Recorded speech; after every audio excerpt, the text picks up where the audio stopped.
আসসালামু আলাইকুম। আমি ফুলজিয়া। আজকে আমি বানাবো পাটিসাপটা পিঠা। এখানে পিঠার সব উপকরণ আমি রেখেছি। এখানে আছে 2 কাপ চালের গুঁড়া, 1 কাপ সুজি, 1 কাপ ময়দা, 1 কাপ চিনি এবং 5 কাপ পানি। এখন আমি সবগুলোকে একসাথে করে একটা বড় পাত্রে নিব এবং মিক্স করব। আর পাটিসাপটা পিঠার ভিতরে দেওয়ার জন্য যে ক্ষীরটা আমি তৈরি করব, এই ক্ষীরের জন্য এখানে আমি রেখেছি 1.5 লিটার দুধ, আধা কাপ নারকেলের গুঁড়া আর 2-3টা এলাচ। দুধটাকে আমি অনেক সময় ধরে অলমোস্ট 40 মিনিট ঘন করতেছি। এখন অলমোস্ট ক্ষীরটা হয়ে যাচ্ছে, আর 10 মিনিটের মতো লাগবে। আমরা এখন ক্ষীর তৈরি হওয়ার জন্য অপেক্ষা করব কিছুটা সময়।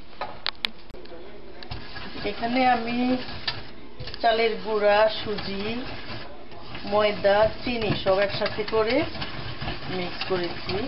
আমাদেরকে খেয়াল করতে হবে যাতে এটা খুব ঘন না হয়ে যায়, একটু পাতলা থাকবে তাই এটা পিঠাটার জন্য।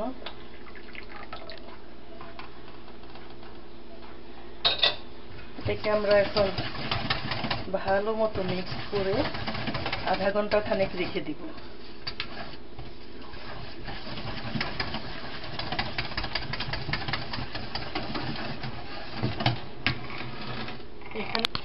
এখানে আমাদের পিঠার ভিতরের ক্ষীরটাও অলমোস্ট তৈরি।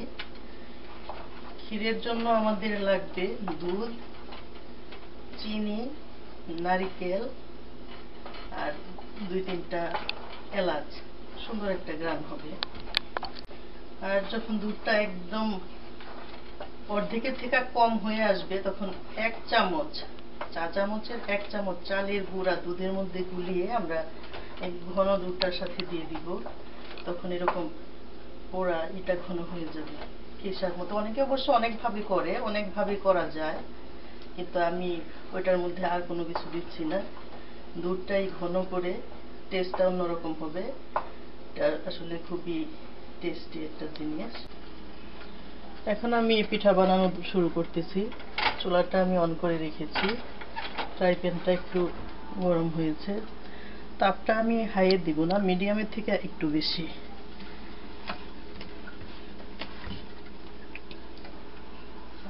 আমি 2 চামচ দিয়ে দিচ্ছি।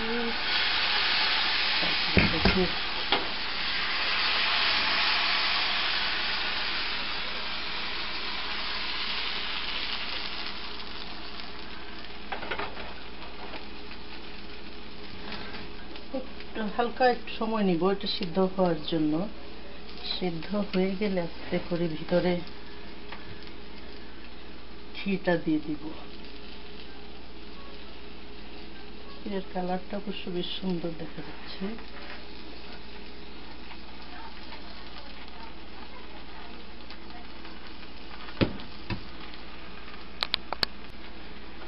এখন এটাকে আস্তে করে উল্টে দিব।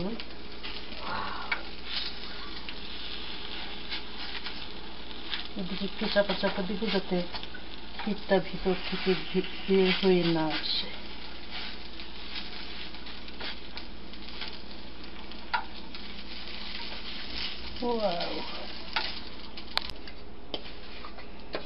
এইভাবেই আমরা এক এক করে তৈরি করব মজাদার স্বাদের পাটিসাপটা পিঠা।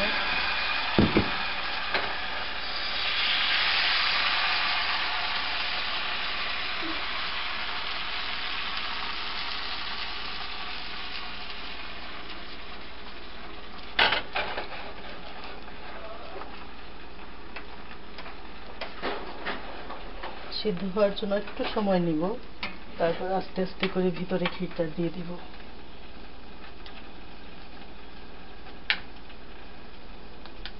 আপনারা দেখতে পাচ্ছেন ক্ষীরের কালারটা অবশ্য খুবই সুন্দর, খেতেও এটা বেশ টেস্টি।